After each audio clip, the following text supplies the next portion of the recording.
The warrior stares into the dark. It's unclear what he is looking at, yet his gaze is firm with an air of anticipation. His hair is unruffled by the calm sea breeze. His friends are quiet, the expressions on their faces betraying their admiration and astonishment.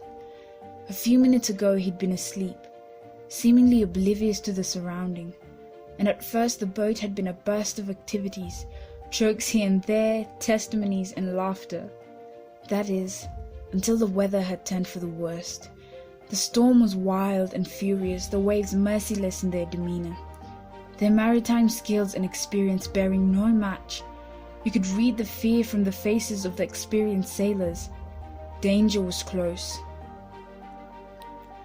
The prisoner woke up with a startle.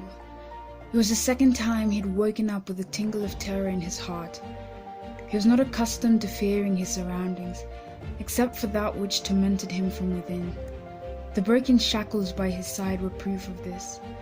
The inhabitants of Gadarenes had tried to tame him, but their efforts had succumbed to naught. So they left him alone. He stared towards the shores. Something was coming, or someone, a greater legion perhaps. Whatever it was, it must exude great strength to cause even his masters within to shudder with fear. Though he tried to tame the fear inside him, he knew danger was close. The warrior's friends had been shocked by how he had handled the storm. Such a deed was unheard of even in the writings. If there was, for sure anybody would have mentioned it in the stories. He had commanded as if he was telling a little child to be quiet. The waters and the wind had instantly obeyed to the command, and here they were, safe. What kind of man was this? The prisoner resigned the hope of getting any sleep. The fear was too great. He fully stared towards the sea with a reluctant anticipation to the coming challenge. His masters within now terrified.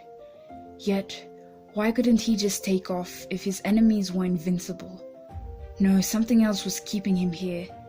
Surely what is coming? His troubled mind pondered.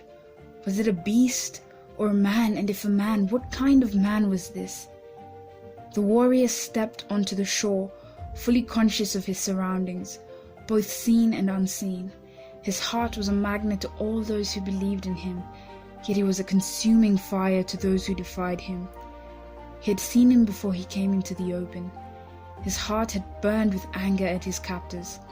He would fight for his freedom, which is why he came, his rule of engagement being love.